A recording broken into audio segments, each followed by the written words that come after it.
What's going on, guys? PlaybyPlayGaming here, back with another Epic 7 video. Today we got patch notes, and this one is gonna be packed full of stuff. So sit back, relax, and enjoy the video. Here we go. So right away, off the gate, we're getting the expedition update. So they did tease this in the previous patch notes, and it actually looks pretty decent. You'll be able to grab some wanted posters. Well, this is what the interface is gonna look like. You'll be able to get wanted posters from doing hunts. You'll be able to access these expeditions through the Garo shop there. You can kind of go through that.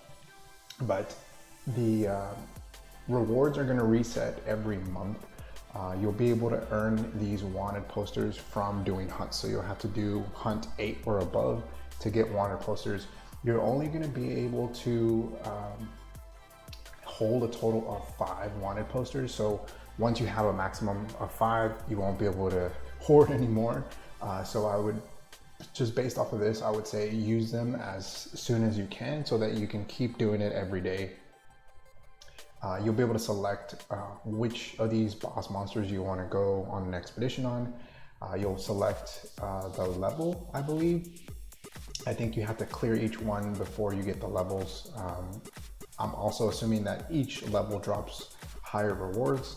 So I definitely encourage you guys to, team up with any of your friends that you have that are active and kind of go in there and fight these guys. But you'll be able to send out invitations. And one of the things that I thought was pretty cool is even if you don't create an expedition yourself, you can still participate in one. Now, whether that's going to actually use up one of your wanted tickets, wanted poster tickets, or whatever they want to call it, I don't know yet. I guess we'll have to see.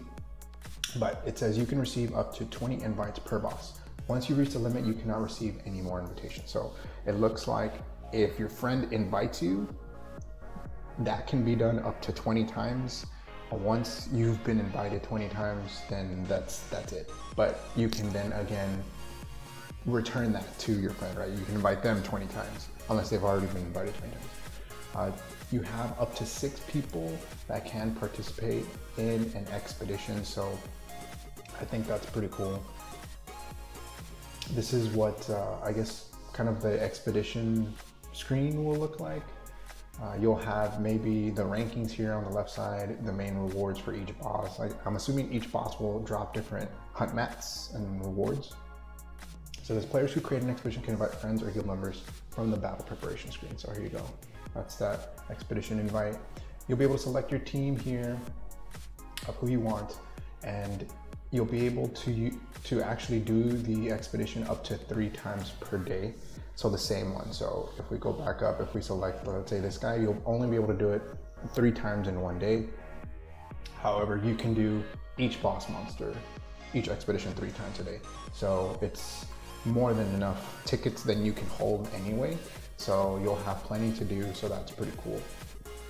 The only caveat here is this little detail. It says energy will be consumed when you enter the expedition and will not be reimbursed if you are defeated or if you leave the expedition. So that's gonna take some getting used to, because yeah, we don't have anything like that, and that's kind of weird for them to do. Let's go back here real quick. Okay, so for level 1, it costs 16 energy. For level 2 is 18 and 320. So if you're in level 3 end game, I'm assuming, I don't know how hard this is going to be, but if you're doing 20 energy and you fail that run, then that's a rip, right? That's almost a wyvern run. Wyvern 13, 22 energy, right? So it can be pretty costly, but I think once we know what we can and can't do, I think we'll just stick to the ones that we can actually complete, right? I think that's probably gonna be the best bet.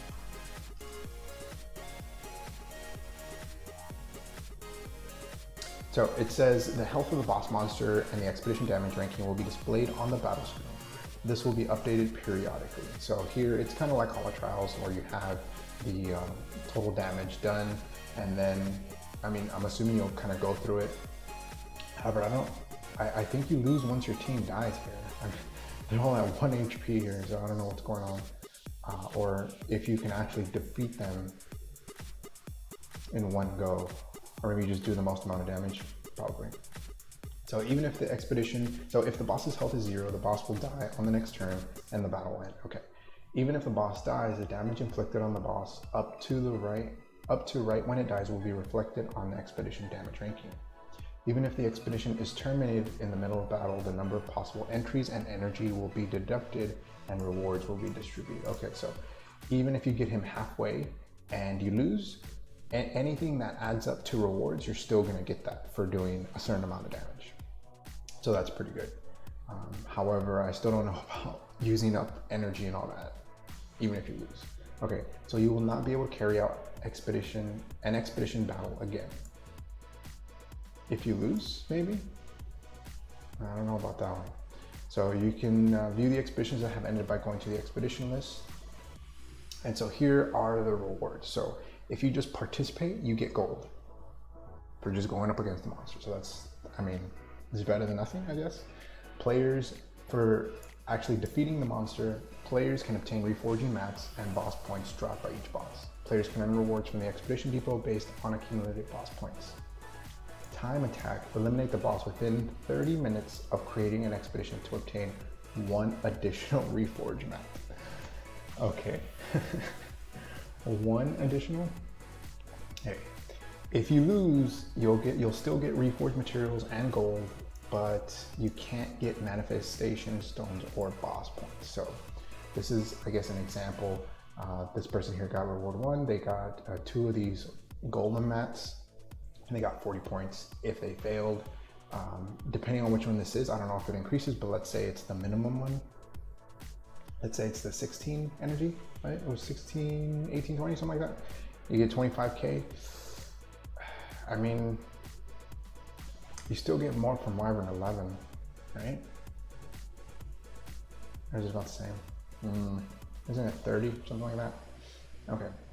Expedition Depot. So this is what you guys have been waiting for. These are all of the rewards that you can get.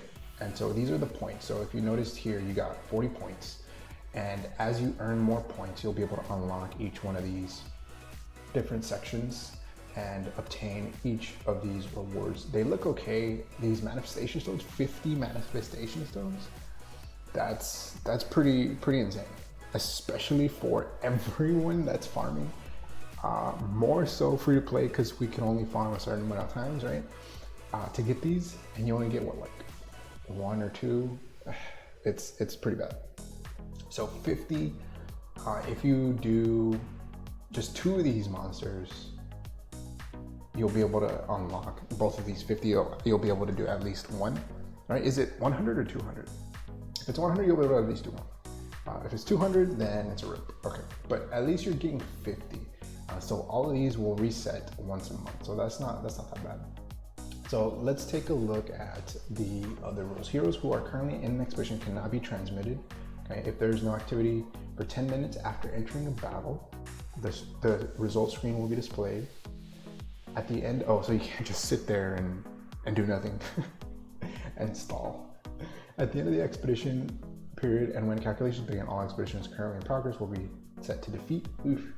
At the end of the expedition period and when calculations begin, all wanted posters owned will be reset. So once the expedition period ends, so you'll have a month to get all of these rewards, I'm assuming. If you don't get them after that reset time, then they just get reset. That's a rip for you, right?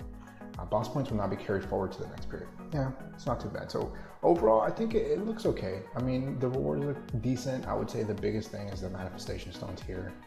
I don't know what's over here. I think these are what, like 100 mats maybe? 100 just regular forge material?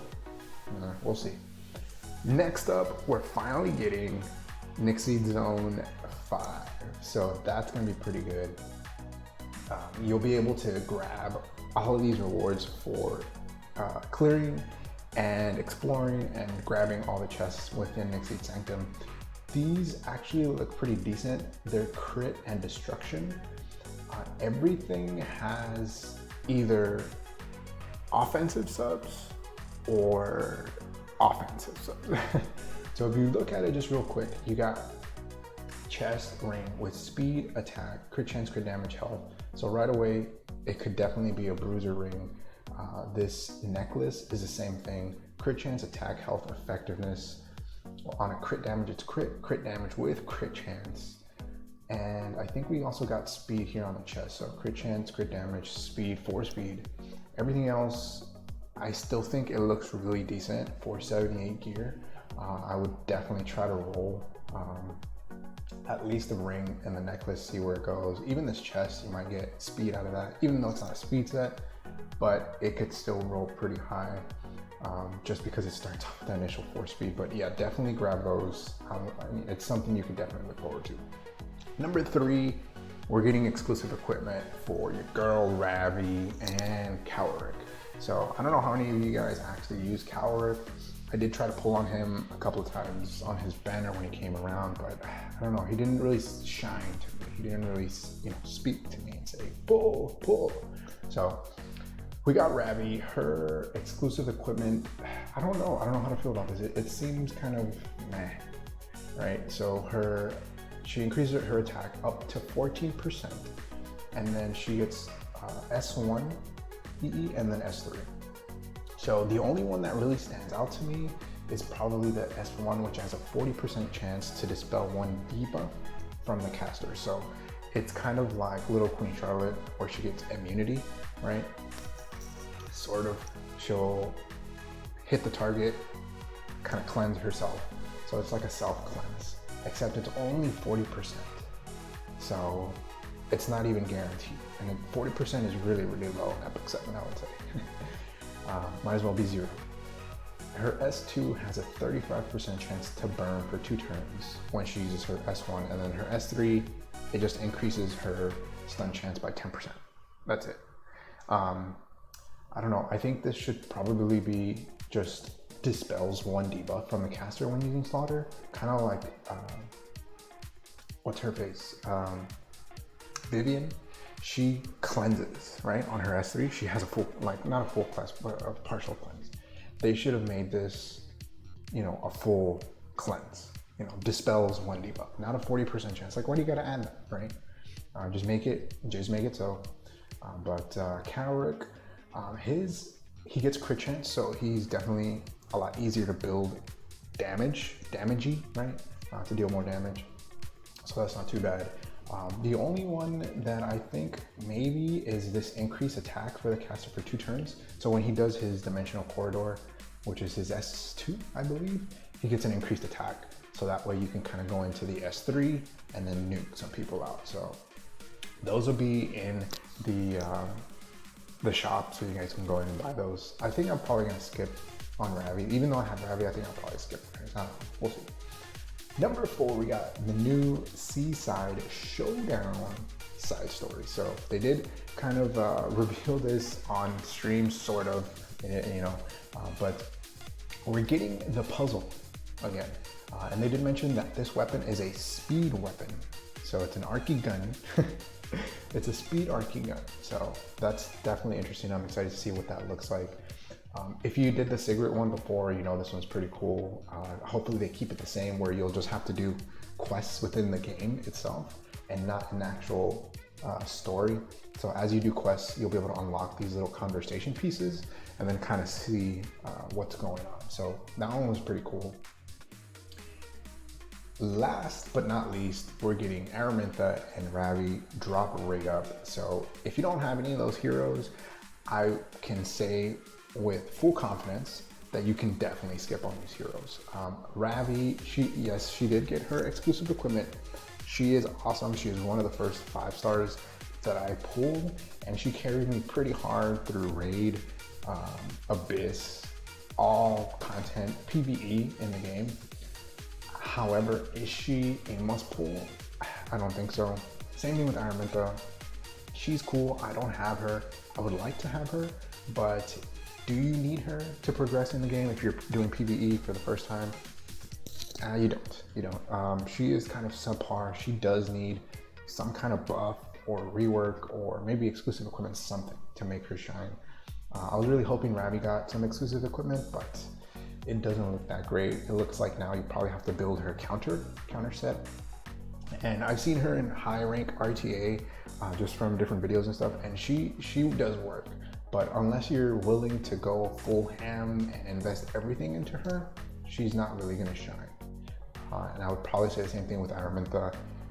It's tough, right? It's tough to make her work just because both of these are fire heroes and the meta is very ice heavy. So, but if they're your waifus, go for it, okay? But I would definitely recommend you save. Other than that, I mean, we got arena season closing, so hopefully you guys made it into master so you guys can get your dark tyrant Tenebria. I won't spoil it, but I definitely made it. I've been keeping my challenger rank in RTA for the past week, so I kind of bounced back and forth between master and challenger, so we should be good to go for that one. So hopefully you guys have enough time. The RTA season closes today, so make sure, well, it closes 7/9, okay? So 7/9, 2:59 UTC, so make sure that you do that before tomorrow, okay? I would definitely try to at least hit master today if you haven't already done so, just so that you won't decay, because it takes 3 days for you to lose points, and then you should be good to go. But I do want to mention this free unequip event we are going to be having. So 7/9, after maintenance is done, we're going to get a buff event and free unequip. So the free unequip is going to start pretty much after the maintenance, and it's going to last, I'm assuming, until Sunday. I'm assuming here. And so, because it says free unequip, right? Yeah. So we're gonna get that free unequip, and then we're gonna get that buff event.